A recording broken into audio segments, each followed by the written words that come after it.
I'm the type of gamer that likes to play the game and watch the cutscenes, but not really read any files, or notes, or really look up any lore for that matter. So I had the brilliant idea to talk about the game's story from yours truly, from my point of view, because I pretty much have all the qualifications, am I right? I mean, I got the game, I beat it multiple times, and I have a YouTube channel. So here I am, bringing you Pokemon Gold and Silver Explained. Alright guys, so my main playthrough is going to be on Pokemon Silver. I'm not going to do what I did with Red and Blue where I used each starter and showcased a bit from each run because these games are only getting longer, so from here on out, I'm going to use my usual starter on my main playthrough, which is typically the Fire type, then another starter for the second version, and you guys won't see the second starter anyways because the second version playthrough is more to point out the differences between the first version. Then I'm going to try for all three starters for the third version of the game, like Pokemon Yellow, Crystal, Emerald, and Platinum. I don't think that Gen 5 and onwards has a third version, so with that being said, let's jump right into it. Like in Pokemon Red and Blue, we start our game with Professor Oak giving us the normal spiel about how the world is inhabited by Pokemon and blah blah blah, we've all heard this before, but I swear he talks longer in this game than in Red and Blue. God forbid I tell Cheddar about the world he's about to enter. We spawn in and we go downstairs and run into our mom, and she's asking us what day of the week it is and if it's daylight savings. Like, bitch, I don't know, I'm 10 years old, what the fuck is daylight savings? She then asks if we know how to use our phone, and I say yes we do, so she explains how to use it anyway. I still notice that there is no father figure in sight, but that's another topic for another video that I honestly won't make personally, and I'm starting to think that we're just sperm donor children. I'm just a prom night dumpster baby. We go outside and run into this ginger guy. He pushes us away. Nah, yo, hold my poodle. Hold my poodle.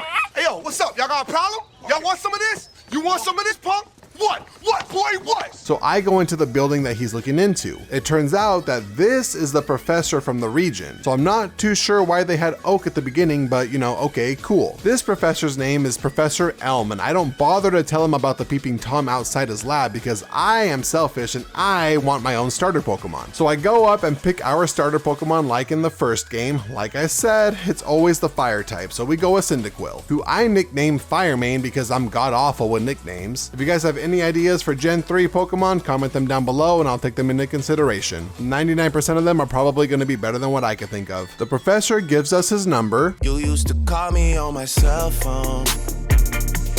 And we head out again at the prime age of 10 years old. So the professor has an acquaintance named Mr. Pokemon. I know, original. Nintendo really couldn't have named him Eustace or something, but we go out to see what Mr. Pokemon has for Elm since he's too busy to go find out himself. We get to Mr. Pokemon's place and he gives us an egg. Just an egg. I feel like this could have been handled by Elm. But look at who's just chilling over here on the side. Yeah, freaking Dementia Oak. Dude does the world's lamest turnaround, like he's standing with his back to us the entire time as if we can't see him.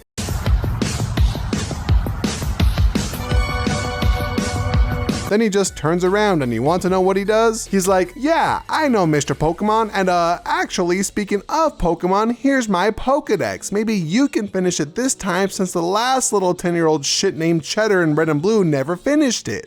Okay, yeah, sure, let me just go and do that real quick. This dude doesn't know that I'm reincarnated, bitch. This shit is never getting finished. But he gives us the Pokedex anyways. We head on back to the lab but get stopped by the ginger that was outside of the lab earlier. You all remember. Nah, yo, hold my poodle.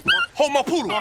Turns out that this guy has a Totodile. How did this bitch end up getting the water type starter Pokemon? He kind of decided to fight me a little too late though because I took some time to level up my Cyndaquil before I got to Mr. Pokemon's house. So I beat this guy in like 2.5 seconds. He asks us if we're happy that we won, like, yeah, duh, kind of. It's better than being a sore ginger ass loser. We continue on until we get to Elm's lab and oh no, the police are here. Yeah, I need to get out of here. Nah, just kidding. Apparently a Pokemon was Pokenapped. No! The cop tells us that it was done by some ginger kid and it kind of rings a bell. There's only one ginger kid in this whole entire game, I swear to God, and I kind of kicked his two front teeth in, and then the cop asks if we got his name. And so I name him Chucky for the doll or Rugrats or the mascot because he's a fucking rat. Nah, it's because he's a ginger. I think this part is very funny though because the guy never actually told us his name. Could you imagine if I ran into Jeffrey Dahmer, never got his name, and the police later are all like, hey, what's his name? And I make up something on the spot like, oh, his name is Tony. And the cops are just like, yeah, that's all the information we needed. This Tony guy is going down. Where's Mitch? Mitch, he's right over there in the soccer field, see? Is that Mitch? Oh, I recognize his hat. That is Mitch. Hey, Mitch! I gotta hand it to you, just saved our bacon. But we only have an hour, maybe two, before those parents realize that's not Mitch. Our daughter is allergic to bees. We give Elm his package like, here's your package, bitch. The professor loses his shit at the sight of this egg. It's like I'm carrying God's child in the flesh. It turns out that Elm wants us to hang onto the egg, and if you've seen the anime, you probably know what this Pokemon is going to be. He then tells us to go on and defeat the Pokemon League, and that's what the fuck I'm talking about. This professor wants me to be the best, not worry about the stupid ass Pokedex, man. I like this professor. The lab assistant gives us some Pokeballs and we visit our mom one last time. And we decide to have her save some of the money that I earned from my battles just in case my dad never comes back. Someone's got to pay the bills. And now we are off to do what I do best, and that's to leave nothing but bloodshed and death everywhere I go with my trusty fire hedgehog by my side. I catch a Zubat, and before you're all like, Cheddar, that's a Gen 1 Pokemon. You said you would only use Pokemon from the generation you're playing in. Hold on to that unsubscribe button because it evolves into Crobat, which is Gen 2. So yeah, chill. We get to the next city and I run into this weird looking tree that doesn't really amount into anything. We head out to fight the gym leader of this area and my fire main evolves right before we fight him, so he's kind of fucked now. We go up to battle him and I use my Brobat to confuse his Pidgey, and the Pidgey is dumb enough to hit itself every single turn, so that was nice. He then sends out Pidgeotto, which is odd because I thought this was a Generation 2 game. Why does the leader have the flying type from Gen 1 when there are Hoothoot everywhere? Anyways, we beat him, get the badge, and then we head out to wherever it is we're supposed to go next. We find a Mareep and oh, I want it!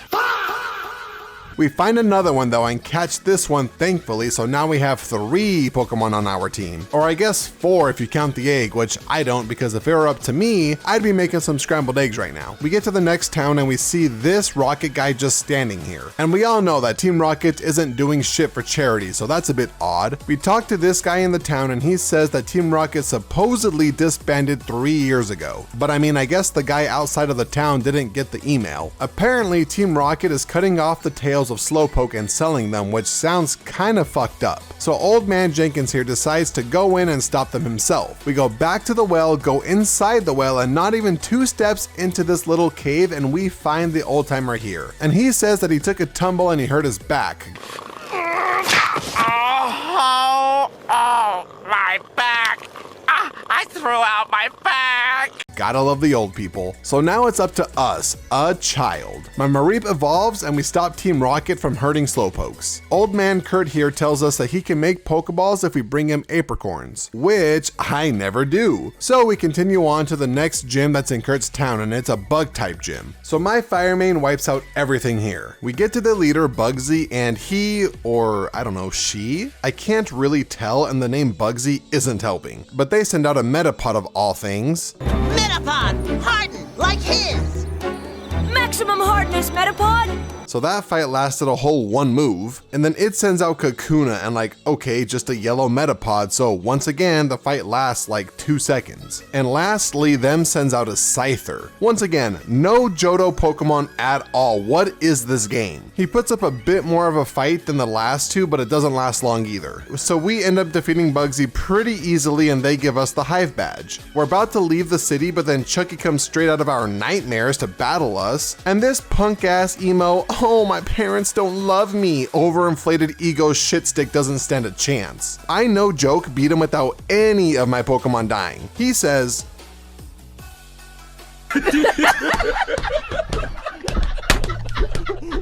bro, you are the weak, the fuck? He skedaddles to do whatever it is that gingers do in their spare time. Then we enter the nearby forest where our egg hatches. I call Elm to let him know and he's all like, wow, what hatched from the egg? Another egg? He wants us to go and show him, but that's kind of a long ass walk back for my 10-year-old legs. So I just ignore that part and I make my way out of the forest. This security guy battles me and he forces out my freshly hatched Pokemon, so yeah, no better time than the present. In the next city, I go to this house and this little girl gives me Bill's number. We all remember Bill from the first generation, right? He was the guy who fused himself with a Pokemon and we had to unfuse him. He's also the creator of the storage system. And I swear to God, if my sister ever gave my number to a random ass 10-year-old kid, I swear to God, there will be violence. I go into this building, answer 5 questions correctly, and get a radio card for our Pokegear, which I guess lets us listen to the radio wherever we are. I catch a Ditto and I go and put it in the daycare, and I'm bringing this up now because I'm going to use it later in the game. You'll see why in a bit. I see this weird tree again and it's kind of blocking my path, but I leave it be because I'm kind of focused on evolving my Brobat for now. I talk to this lady in a shop and she tells me that it's more than likely a Pokemon, but they need the gym leader to defeat it. Gym leader schmim leader, bitch, you got me. So to prove my worth, I go to the gym. It's a normal type gym, which honestly isn't too bad. I kind of steamroll through everyone to get to the leader, Whitney. Her fat cow here is notorious for being a pain in the ass. It basically has this one move where the attack gets stronger every time it hits you in succession. So after a few hits, it can practically kill anyone in one hit since we aren't that high of a level. Also, side note, I've met a lot of women that think cows are cute, but you know, like, what's up with that? I mean, they do be looking pretty cute when they're in my burger, shit. Would you like to sample our vegan bacon? 100% meatless. Yes, please. Another, please.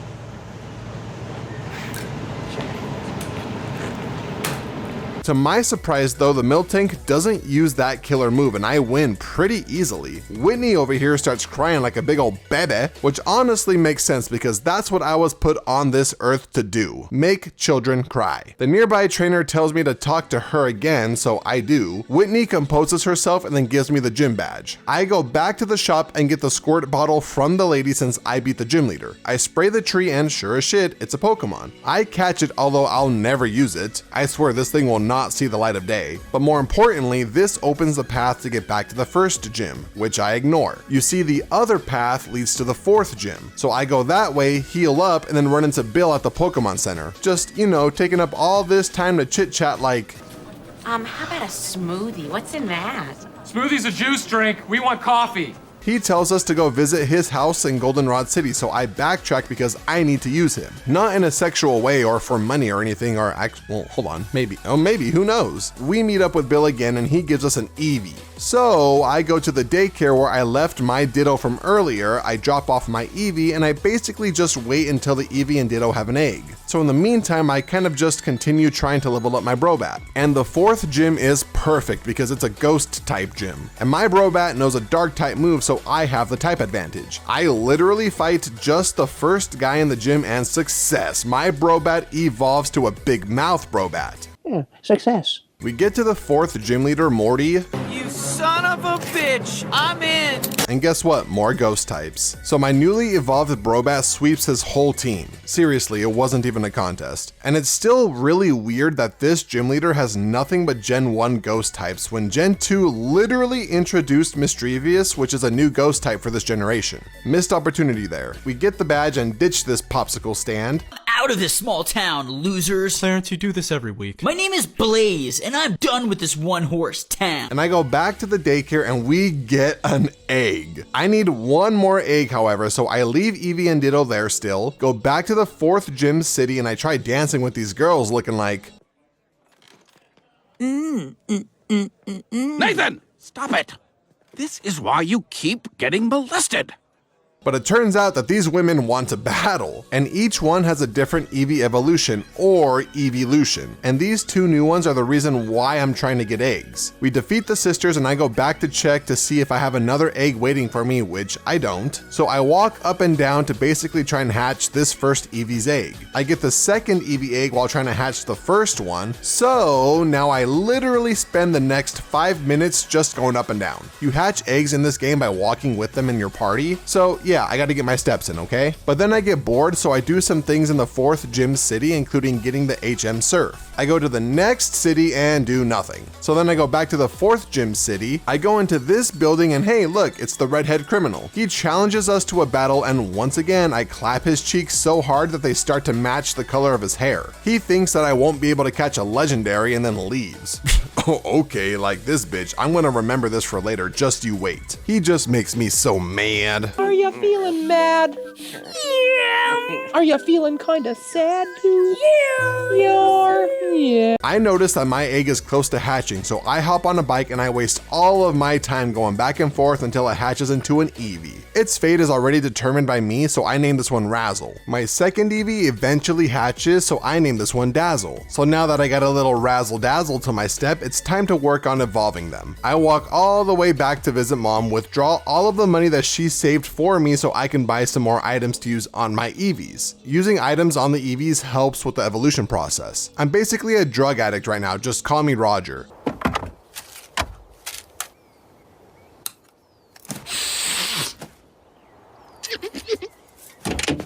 Wonder whose car that was.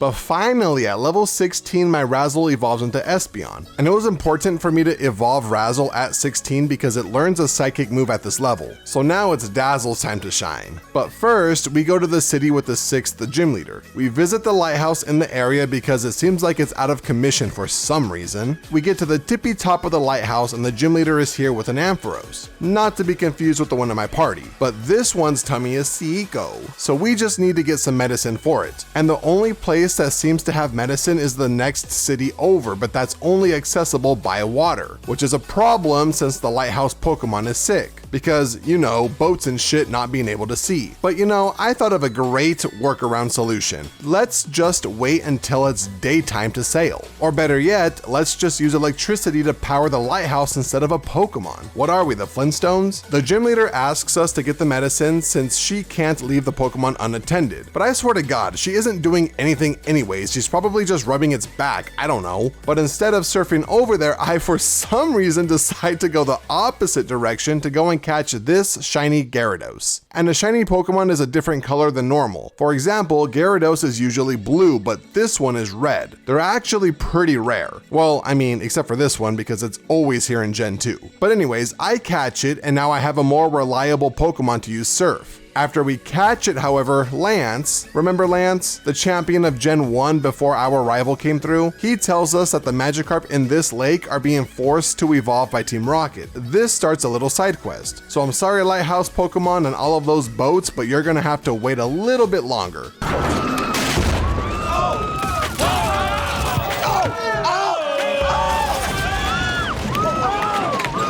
We meet with Lance and he uncovers a hidden staircase kind of like the casino in Generation 1. This leads us to an underground layer of Team Rocket goons. But honestly, nothing of importance really happens here besides this guy who laughs like Goofy.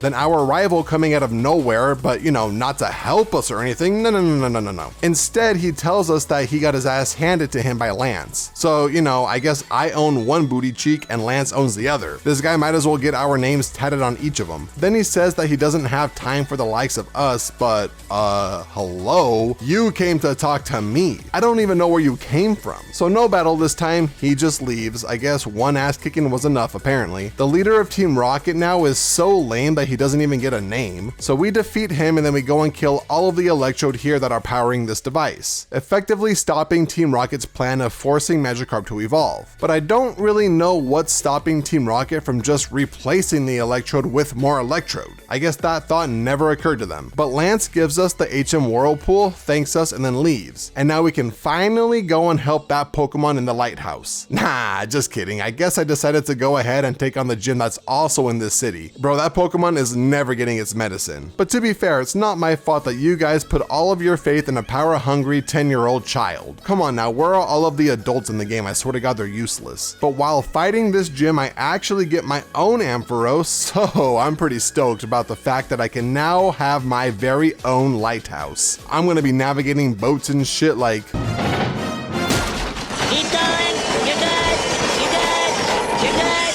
And stop! We get to the gym leader whose name is Price, you know, like the price is right. And as usual with these gym leaders, we completely mop the floor with him. It's priceless. The price is wrong, bitch. He gives us our badge, and now it's time to go and help the sick Pokemon. On our way to the little island where the medicine is, our Brobat finally evolves into its final form, and God, look at that beauty. We make it to the island, we talk to this weird guy that's wearing sunglasses indoors. We tell him that the lighthouse Pokemon is sick, and he goes, "Don't bother telling me the symptoms, just take this," and gives us the medicine. Before we go back, however, I notice a gym here, and it's a fighting gym. So my Razzle defeats all of the trainers in here, I don't even heal, and then I head right into the gym's leader. He shows us his muscles by lifting a boulder, but I mean, I've seen Chris Redfield punch a boulder over twice his size, so I don't really know how impressive this feat is. Can you do this?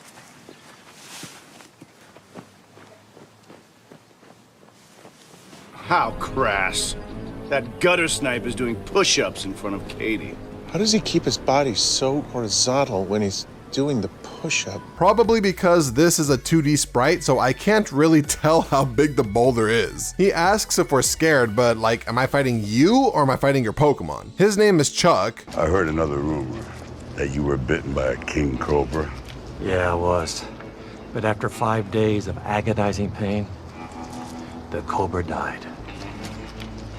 So I guess I am kind of scared now. But my Razzle kills his first Pokemon in one hit, and my Amphabros kills his second Pokemon. Also just wanted to note that both Pokemon are Gen 1. There is none that are Gen 2 here either, I don't know why. But we get the badge from Chuck, and then we talk to this lady outside of the gym, and she gives us Fly. So now we fly back to the lighthouse, give the Pokemon the medicine, and everything is good to go. The leader goes back to the gym, so I pay her a visit immediately. Her name is Jasmine, and God, I love that name because it's lovely.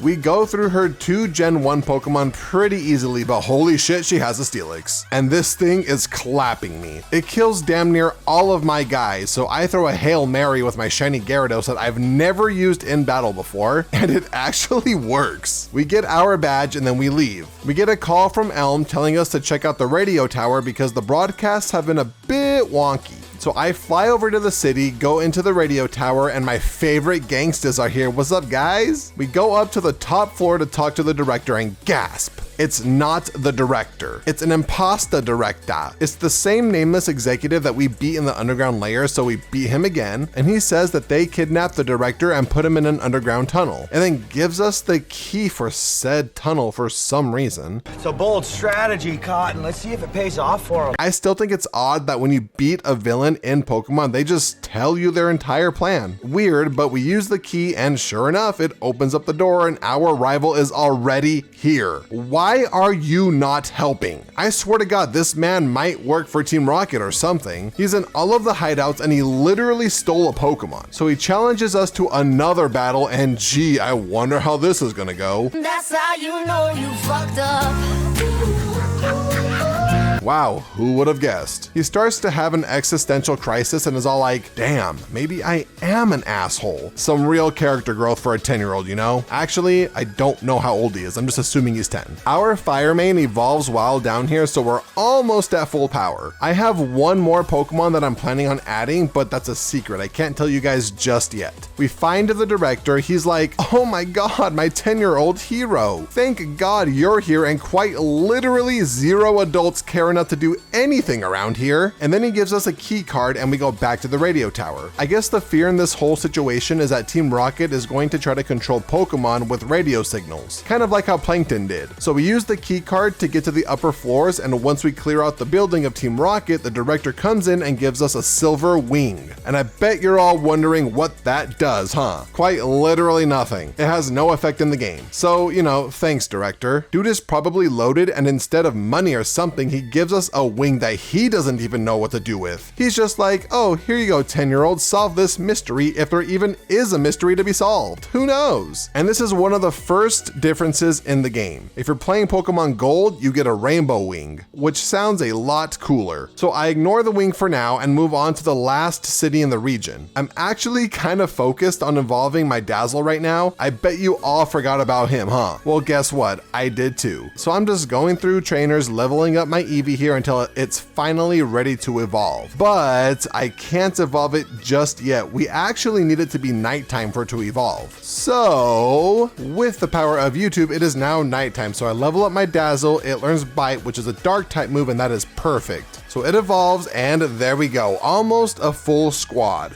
We go into the final gym, and this is the sister of the champion Lance. Her name is Claire, like in Resident Evil, which is kind of funny because Claire is the sister of the boulder punching Chris that I mentioned earlier. But instead of guns and zombies and murder, this Claire has a cape and dragons, and they all sit along a campfire and sing songs about friendship. Let's gather around the campfire and sing our campfire song. Oh, she also has a Kingdra, which is so fucking cool, dude. I want a badass seahorse. Which, did you know that a male seahorse gives birth? Little fun fact for you all, so you all learned something for the day. We beat her, and instead of giving us the badge, she's all like, nah, the dragons have to deem you worthy.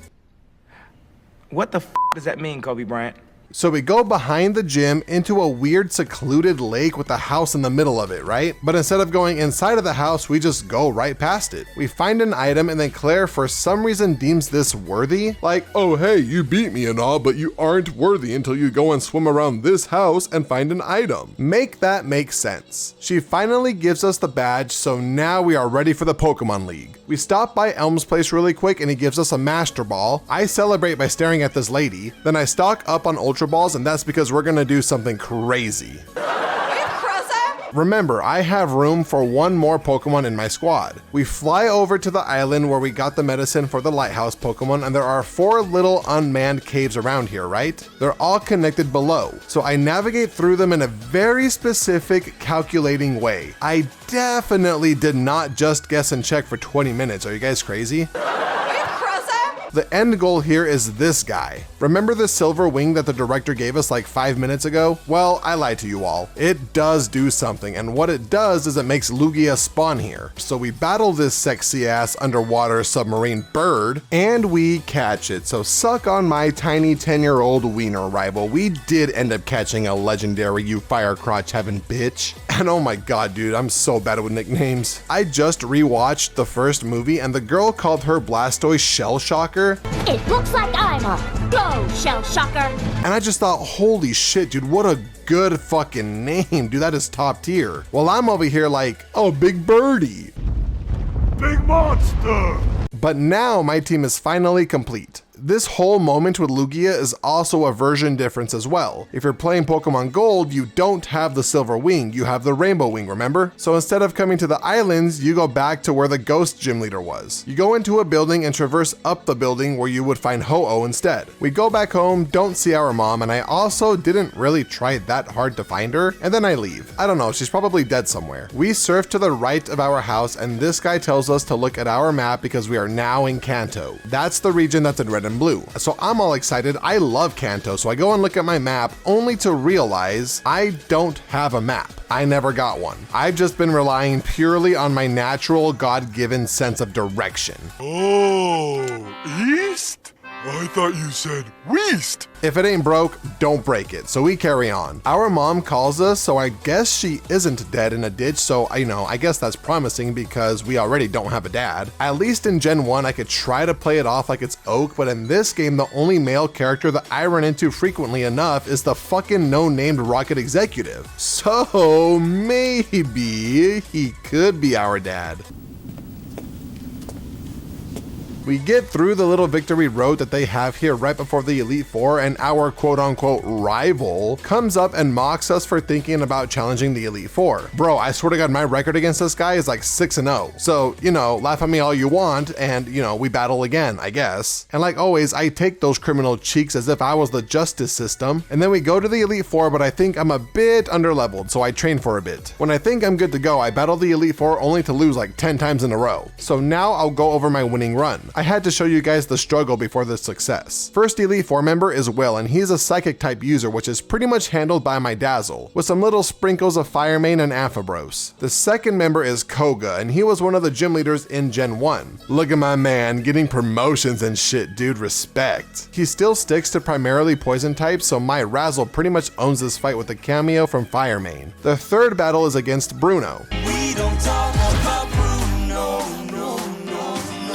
And I belittled this man so much during my Gen 1 Poorly Explained, and you know what? He's getting it again. Get the fuck out of here. Retire with the rest of the Gen 1 Elite Four. Bro can't even afford a shirt. Get out of here, you bum-ass excuse of a Pokemon trainer. Why are you even here? Rocking pretty much the same weak-ass team as in Gen 1? Anyways, the fourth fight is against Karen, and I always thought that she was old because her sprite has white hair. And also, you know, she has the name Karen. But damn, dude. She might have the title of the finest Elite Four member yet. Jesus, I am so sorry for the disrespect of my entire childhood. Anyways, she has primarily dark-type Pokemon, so it's a bit rough of a battle. Although she has a Vileplume and a Gengar, which aren't dark types at all. Just because it's a dark color doesn't make it a dark type. But her Ace Houndoom is a dark type and it's pretty terrifying. Thank God that I have my big birdie on my team to take that one out. The last fight is against the champion Lance, and he sucks. So he basically just spams Hyper Beam with damn near everyone. Gyarados does it, second Dragonite does it, Aerodactyl does it, third Dragonite does it, and the only reason why his first one didn't do it was because it killed itself. And due to my team taking Hyper Beams to the face, it's pretty much wiped out. But I mean, classic Cheddar, am I right? Somehow surviving by the skin of my teeth. I'm like Jin Woo solo leveling out here, bro. I don't know how I do it, but I just do. And we finally defeat Lance, and in comes Oak to spew his normal inspiring bullshit, and he also brought this random ass lady with him so she can interview us. We kind of ignore her, and then Lance gets us out of there, thank God. And our Pokemon are now registered in the Hall of Fame. Oh, and then Oak yells at us for sucking ass at completing the Pokedex again, like in Gen 1. But this time I don't feel bad, because he's not my potential dad. We all know who my dad is, and I hope he's proud. Dad, look at me. And that is the end of Pokemon Gold and Silver. Nah, just kidding, there's more to do. So we spawn in after the credits and Elm gives us a ticket to the SS Anne. You all remember the same SS Anne that was in the first game and the one that pulled the Titanic in the anime? Nothing really happens on this ship except for some Pokemon battles and helping find this man's daughter. When the ship stops, we end up in Vermilion City, so now we're kind of at the point where my Gen 1 Poorly Explained is going to come in handy, because this whole post game is just going to go through the Red and Blue map, fighting all of the same gym leaders. Not much of a story happens here. We literally just go and defeat the gym leaders from Gen 1, which I honestly love. So we go and we defeat Lieutenant Surge, and then we go and we defeat Sabrina. We go to the power plant where Zapdos used to be, but now it's been turned into an actual power plant, which kind of sucks because I was hoping for a legendary Pokemon, but no. The building is being used as intended now. Apparently a piece is missing, so instead of calling the authorities, we go to the Cerulean Gym, where a Team Rocket guy kind of just threw the part in the water. I'm not too sure what his end goal was here, if he just went to steal a part just to throw it in the water later. He basically just pulls a Jinx from Arcane, but his English kind of lets me know just how smart he is. But we find the part, return it to the power plant, and now, I don't know, I guess we save the city from being in darkness? The night is a very dark time for me. It's dark for everyone, moron. I don't really know what we accomplished, but it feels like this should have been handled by the police. What is Officer Jenny doing out here anyway? I also wanted to add that the Lighthouse and the Team Rocket hideout were both using Pokemon to power their shit, so I feel like the power plant could have done the same thing. But anyways, we go up to Bill's old house and we see this girl, I think, on a date with this guy, but I don't know. Maybe I'm not as romantic as I think I am, but there's no horizon here. That lake is like 10 feet wide. It might as well be a puddle, but I guess staring at a pond is a good date idea. The guy sees us and then runs away for some reason, and then the girl comes up and yells at us as if we're the problem, when it sounds like this guy can't be within 100 feet of a school on some registry shit. Go ahead and take a seat. Take a seat right over there. Oh, God. Oh, no.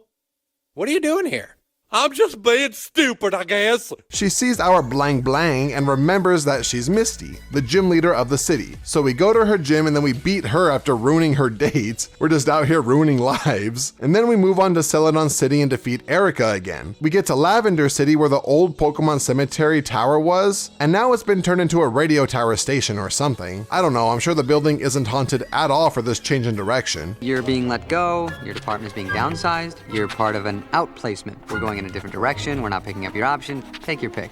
I got more. We move on down to Fuchsia City where we take on the Poison Gym Leader. This time though, since Koga is in the Elite Four, it's this girl Janine. Razzle sweeps her entire team so we get the badge, but the way to Cinnabar Island is blocked. We head on up through Pewter City where Brock finally bought a shirt. We beat him. but the gym leader isn't here. So we go down to Pallet Town where we first started the Gen 1 games. We go into our old house and our Gen 1 character's mom has no idea where our old character is. His name is Red, which, is official, although I kind of liked Cheddar more, but whatever. There's still no dad though. And then we go down to Cinnabar Island and nothing is here except for Blue, our rival from Gen 1. He says that the volcano erupted and nothing was saved. The whole island is gone except the lone Pocus Center. I'm not too sure what this building is made out of, but it survived a volcano eruption, so good for that. Blue goes back to the Viridian gym and we head towards where Articuno used to be. We find Blaine, the Cinnabar gym leader, in a cave, which is high-key kind of depressing. The Elite Four or the Pokemon League couldn't have gotten this man a new gym. They just stuck him in a cave and called it good. Now I feel kind of bad and I don't even want to roast him. So we beat him and I just kind of kick around some of the dirt around his cave gym. Then we head back to Viridian City to fight the last gym leader, Blue. I guess he took the place of Giovanni in Gen 1. We beat him and then we visit Oak and he opens up a new area called Mount Silver. And it's a cool little place. Honestly, it's not too tough. But what is tough is this Larvitar that I find and capture. It'll evolve into a Godzilla made of rock, so I add it to the squad. So I fly over to the building where we fought our rival what feels like 30 years ago. We fall down a hole and these 3 Pokemon wake up and run away. I'm not really gonna go and hunt them down though, because that's more important in Pokemon Crystal, which will be coming out soon. So this game has 2 box art Pokemon, right? 2 different legendaries, 1 for each game. And you all saw me catch Lugia earlier, right? But what they did for this generation is once you beat the Elite Four and unlock Mount Silver, you can go and catch the other version's legendary as well. So we run into Ho-Oh that's level 70. And if you're playing Gold, then you would go into the caves and find Lugia at level 70. We catch Ho-Oh and then there's one last thing I have to do before I end this video. So remember how Oak opened up Mount Silver and I said that it's not too tough? Well, sorry, but I lied to you guys again. But it was to build up the hype, so forgive me. Because remember how I said that Red's mom had no idea where Red was? Well, if you make your way all the way to the top of the hardest cave in Mount Silver, we find a mysterious trainer just standing at the top of the mountain. We talk to him, he says nothing, and in one of the coolest cameos in Pokemon history, if not the coolest, we challenge Red. That's right, the character that we were in Pokemon Red and Blue. I love it, dude. This is amazing. Unfortunately for him though, I came prepared. So we take out his Pikachu and then his Venusaur and then his Espeon, then his Snorlax and then his Blastoise and finally his Charizard. And it's just so beautiful going up against all 3 Kanto starters from the guy. And when we beat him, he just disappears. And that is officially the end of Pokemon Gold and Silver. And as always, I wanted to thank you guys so much for watching. It took me a bit longer than expected to get this video up, and I'll try to be better in the future with Pokemon games. I'm also starting to think that my videos are going a little bit too long, so I'm gonna have to start looking at my scripts and I kind of want to get them down to like 20 minutes or so, if I can. So I'm gonna start working on making these videos a little bit shorter, that way I could get these out quicker for you guys. But if you guys have any nicknames for Pokemon in Generation 3 and beyond, be sure to put them in the comments. I don't know, just put like quote-unquote Shuckle-Fuckle, I don't know. If I pick the Pokemon for my run, I will nickname it the name that you choose. If it's good enough though, I can't have people trying to nickname my Pokemon shit like Jerry, or some other shit like how Shay names her Pokemon. But yeah, be on the lookout for Pokemon Crystal version Poorly Explained, that'll be coming out soon, or just, check out my other Poorly Explained videos. I hope you guys have a good one, and I will see you all next time.